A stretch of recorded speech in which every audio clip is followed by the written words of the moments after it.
Disenchanted or Disenchantment? I've been calling it everything from Enchanted, Enchantment, Disenchantment, Disenchanted.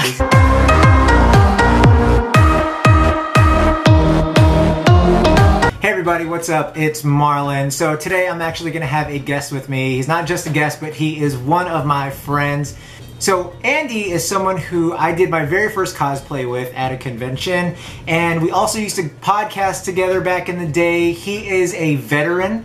He is a nurse. We also have our own special language. It's called The Simpsons. We talk everything regarding The Simpsons. I mean, like, if you ever hang out with us, it's pretty much all that we reference. So today we are going to talk about Matt Groening's new show on Netflix, Disenchantment. I don't know if you guys have had a chance to check it out, but that's what we're going to be talking about today, and why we love it, why he loves it, and yeah. Alright, so I'm going to introduce Andy, and here we go. Alright, so this is Andy. Is it all you hoped for? Or is it less than you expected? Alright, so Andy. Yes. We actually have a very common bond regarding The Simpsons. Yeah. And Futurama too, right? I mean, both. Yeah, I'd say both. We were raised on The Simpsons, but we became men with Futurama. Oh, that's a good way of putting it. Now let's talk Disenchantment. Yes. Disenchantment came out just a week ago. It's getting mixed reviews. There are people who either really love it or people who just say it's not hitting, right? Yeah. It's having an issue. So give us a brief synopsis of Disenchantment. So it's a show. Essentially, it's another animated series by Matt Groening, creator of The Simpsons, creator of Futurama. This one takes place like in a high fantasy world. Yep. When I say high fantasy, of course, it means like it's real people, like medieval Europe times. Yep. But elves and dragons are a thing. Yep. You know, magic exists. So Matt Groening has now hit the modern life of America, pretty much. The Simpsons, yeah. With The Simpsons. Boy, has he hit that one. Yeah, and he keeps hitting. I mean, we're going 30 seasons strong. Yeah. We got sci-fi with Futurama, and now Matt Groening is doing fantasy. What else do we need to know about Disenchantment? Like, who are the characters? Who are the main characters? We got Bean, or Princess Tia Beanie. Teenage, rebellious princess. Yeah. Doesn't want to do what her dad does. She'd rather go out drinking with Yeah. her friends. I mean, hard drinking. And then the other one is Elfo, who's kind of one of my favorite characters. He's obviously an elf, but he's super naive.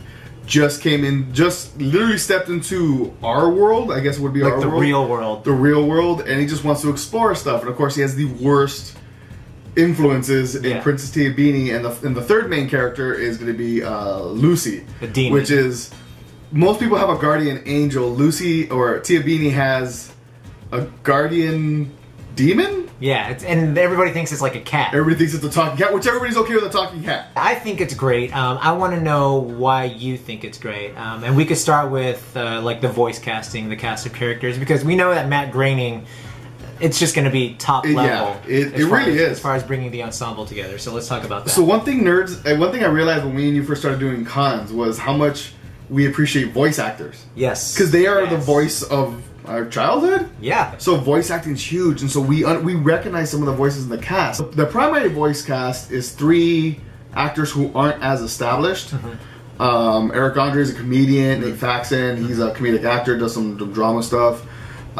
Bean is voiced by one of the actresses from Broad City. So they're not really known for their voice acting chops, but they're surrounded by a cast that has.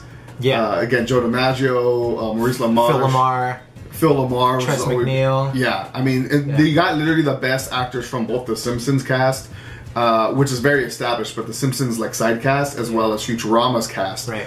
And man, they just do so good at these jokes and the voices, and to the point where we recognize them, but we love that we recognize them. Right. Does that make sense? Yeah. I mean, 80s and 90s, it was The Simpsons, right? It was The Simpsons. So let's talk about like the generations that Matt Groening has hit now.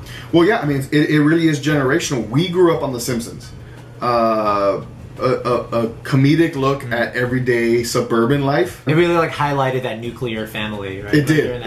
And because you're coming in the 80s, you're coming out of the 70s, where what happened to the nuclear family? It's not what it used to be. Yeah. And they cover that fantastically. Even to this day, they're still doing it. Futurama launched in was it 99. 99. Yeah. Right before. Now, for most kids, my nieces and nephews do not even know Yeah. what the world was like in the year going into 2000. Y2K, baby. Y2K. Y2K. I mean, the internet was in its infancy, and so to take a show and just make fun of the future, Yeah. like, look what technology has brought you. Yeah.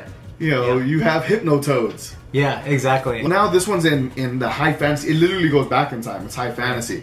But I mean, right now, fantasy is hot. D&D. I'm a D&D player myself. Yeah. It's getting this huge underground swell like it never has before. The most popular show in the world, next to Walking Dead, is probably Game of Thrones. I mean, You I know. think Game of Thrones is probably like way up there now. Probably, Like, yeah. And on top of that, you got shows like The Lord of the Rings is coming, all the live action coming up soon. I mean, the fantasy world is just massive right now, and so Matt Groening is a genius for just he's like, let me tap into this. It's modern problems in a old school fantasy world. Yeah, yeah, and that's really hard to do. And I think also, like Lord of the Rings, Vikings, and Game of Thrones, like they're all like serious shows. Yes. But we have a fantasy show that we could laugh. Yeah, Lord help you if you laugh during Game of Thrones. Like, Yeah. you laugh at something, you gotta go home and work some stuff out. One of the first sequences of the show, like Princess Bean has to decide between like getting married in an arranged marriage that'll save the kingdom Yeah. or dying, and she'd rather die. She's like, this should be a much more difficult decision. yeah, she's like, It's- no, I'd rather die. Yeah, no, it's really bad. It's a teenager growing up without a mom, and she's just having a rough go at it. And even though she's a princess, life should be great. It's not, and it's just so funny because her and her little dysfunctional group of friends are just trying to live, and it's a joy to watch. I absolutely love it. So we already talked about like why we like this show, right? Mm-hmm. But why do you think that there are so many mixed reviews? Is it really not funny? Are there things that may be going over our heads? Like what? Well, what do you I mean, one of the things you got to take into account is taste. Not everybody's got to dig it. At least not at first. Futurama was a hard sell to a lot of people. Yeah. But with this one, I think it's because it's a comedy, a type of comedy we haven't had in a while. Futurama went off the air in 2013. Yeah. So it's been 5 years since we've had that kind of comedy. I absolutely love Rick and Morty. I love the Venture Brothers on Cartoon Network. Family Guy, you know, they have a different style of comedy. It's fast paced. It's really in your face. You know, they kind of spoon feed you the jokes. The show's not going to do that. You gotta sit. It throws everything in the pot and lets it simmer until it comes up real good. The second half of the season's better than the first half of the season, Right. Because it really starts to gain its traction, Yeah. really well. And you know, it reminds me of like an animated version of Parks and Rec, Right. Oh yeah. where the yeah. jokes will get you later. Some people want it now, other people are willing to wait. It's a different style of comedy that I think we haven't seen it in the last 5-6 years. I'm still in the middle of it, so without any spoilers, where do you see this show going? Like, do you have high hopes? Are you pretty pessimistic or optimistic about it? Well, after that comet hit, I think everybody's pretty much dead at this point. Come on, haven't done the Come on, thing. man. Okay, no, there's no comment. There's no comment. No, I mean, I cannot wait to see more. The good thing with Netflix is Netflix has a very odd scheduling way. The way they put out shows is very interesting. Voltron. Yeah, I love the way they do that with Voltron. What constitutes a season these days? It's like 6 episodes, but it's great. It gives you a little bit, baby bird. It feeds you a little quietly. I mean, all of his shows, Simpsons and Futurama, the first seasons are considered good, but the show only gets better from there. Right. You know, you compare season 5 or 6 of Futurama to season 1. Season 1 seems a little on the boring side, Right. but it's still fantastic. Season 1 of The Simpsons is really good in a classic kind of way, but then season 3 and 4 and 5 and 7 is just Yeah. it's just the golden age. Oh, it's so good. I think they barely scratched the surface on this one. Yeah. And I can't wait for multiple seasons. I just hope Netflix doesn't get, nervous. Yeah, no, I completely agree. And like, with Disenchantment, a little nerd Simpsons trivia and Futurama trivia, like Disenchantment, a lot of the producers and the writers are from like the golden era Yeah. of The Simpsons and Futurama. So it's like a dream team with the producers, the writers, the voice talent, and of course the brain and creator of it, Matt Groening. So Yeah. I'm hopeful for it. I can't wait to finish out the season and speak a new language with Anyway, you. like a week from now, you're going to finish it. I was like, the rest of it sucked. What the hell? I didn't expect that at all. Why would they do that? Anyway, what do you guys think about Disenchantment? Are you liking it so far based on what you're seeing? I would love to know, where do you think this show is going to go. And straight to the top, baby. To the top. All right. Thanks, guys.